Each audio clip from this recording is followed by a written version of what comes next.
Okay, so here we are driving the 2023 Range Rover Sport P360. So this is the engine for me. This is, to me, the best of all worlds. It's got decent fuel efficiency considering the weight of this vehicle and the power output. You know, again, this averages on paper 19 city, 26 highway. Though in my testing, I've actually gotten better on both counts. And overall, the driving experience and handling this particular vehicle is everything that I want it to be. You get all the right feel where you want it and not when you don't. Coming off of the inline six, this particular trim comes with the roughly 360 horsepower, hence the P360 name, and about the same in the torque.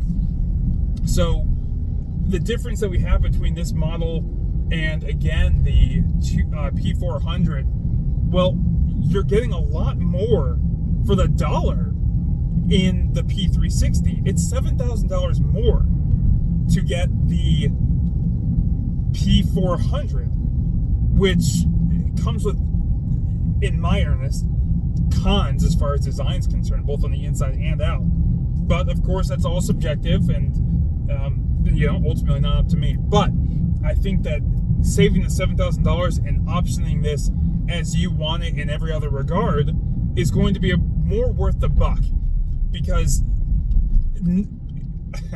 I could be speaking just for myself here, but I don't really think most people, let alone not car people, which is a large buyer base for this series of vehicles, is going to notice a difference of 0.3 seconds for the 0 to 60 time.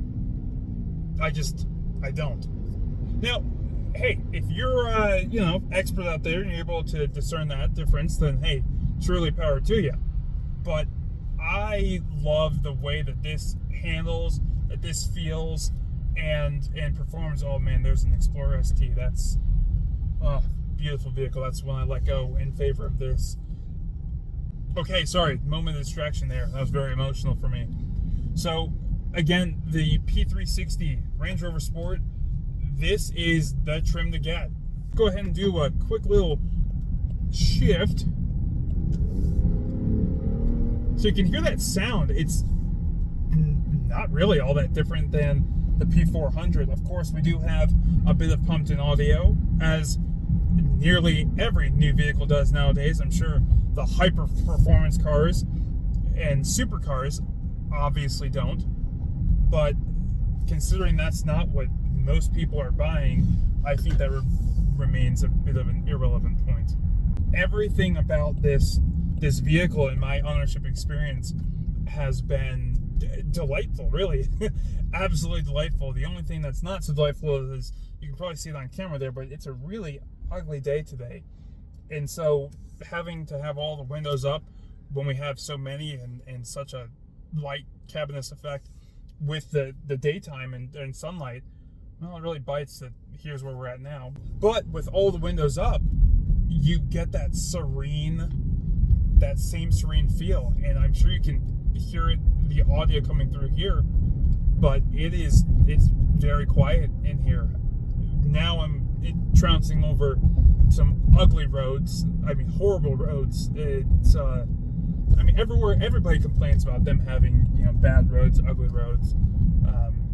So nothing unique there, right? Because they just kind of suck all around. But now that we're on a slightly smoother road, again, you can kind of, and probably prior to, hear that this is pretty quiet. This is pretty quiet. Although, unfortunately, this vehicle, the way it's optioned, didn't have the laminated glass, which mine, once I take delivery, will have. So I can live with this for 7 months, 8 months. Who knows how long it's actually going to take to get mine in. But I started that process 2 months ago now, which is pretty nuts. And this vehicle here particularly took, again, 13 months to come in. So that was amidst the new design and the new announcements and all the people who had to have it at the time that it was initially revealed. So where that's going to put the demand and the overall manufacturing process as far as seamlessness and being able to actually get product out will be interesting to see. But for now, again, this isn't bad. This at least has the interior color and enough configurations, and by enough configurations, I mean the things that come standard with that I wanted in the first place, as opposed to the additional options, which this has none of those that I will have on my build, including the digital rear view mirror, the cooled seats, the quad climate zone, which comes alongside the cabin air purification pro, which just sounds cool, and the double visors, because right now this fails the straight pipes visor test. Doesn't extend out at all, which is mind-boggling for a vehicle of this price, but it is what it is. And at least everything else is freaking awesome. So anyways, you know, that's gonna kind of surmise this short little video. Maybe we can get a little a boosted thing going here, but actually I wonder if maybe, all right, let's boom, boom.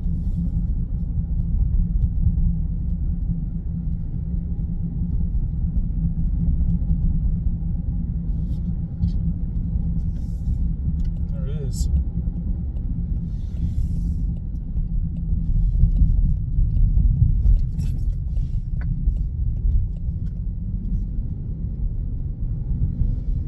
Smooth turn there, road handling, road feel, sound volume, everything is just as luxurious of an experience as you might expect from a vehicle like this.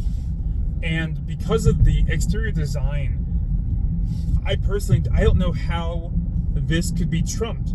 If I could have had this vehicle now in the plug-in hybrid, I would probably go for it. You know, that one is probably a 2-year wait on, which is just disgusting. But I think that having the duality between all electric and all gasoline, or obviously a hybrid there and a both at the same time, is miraculous for several reasons. But that is that with a mileage range after everything of about 40 total miles on electric driving only, that is substantial and more than enough for most people, and certainly for my needs and what I would need it for. So to be able to plug that in and not use gasoline at all, while also being able to completely rely on gasoline alone for road trips, which I plan to do many of in here because of the awesomeness of the cabin and driving experience. I mean, really, time flies by at such an accelerated rate. Just the other night, I did 50 miles in this car, and it felt like I was driving for, you know, all of 10 minutes. A large part of that has to do with the amazing sound system that's in here, coming from Meridian, and even the standard sound system, which is only 15 speakers, is just incredible in here. And I continue to be blown away every single time I turn something on, because it just sounds so good. Oh man, so there's that there. All right, there we go. And that was just in, again, the automatic drive mode. So nice. I said I was going to sum up this video, so we're going to sum up this video. It's done now. Thank you so much for tuning in. We'll see you again for the next one.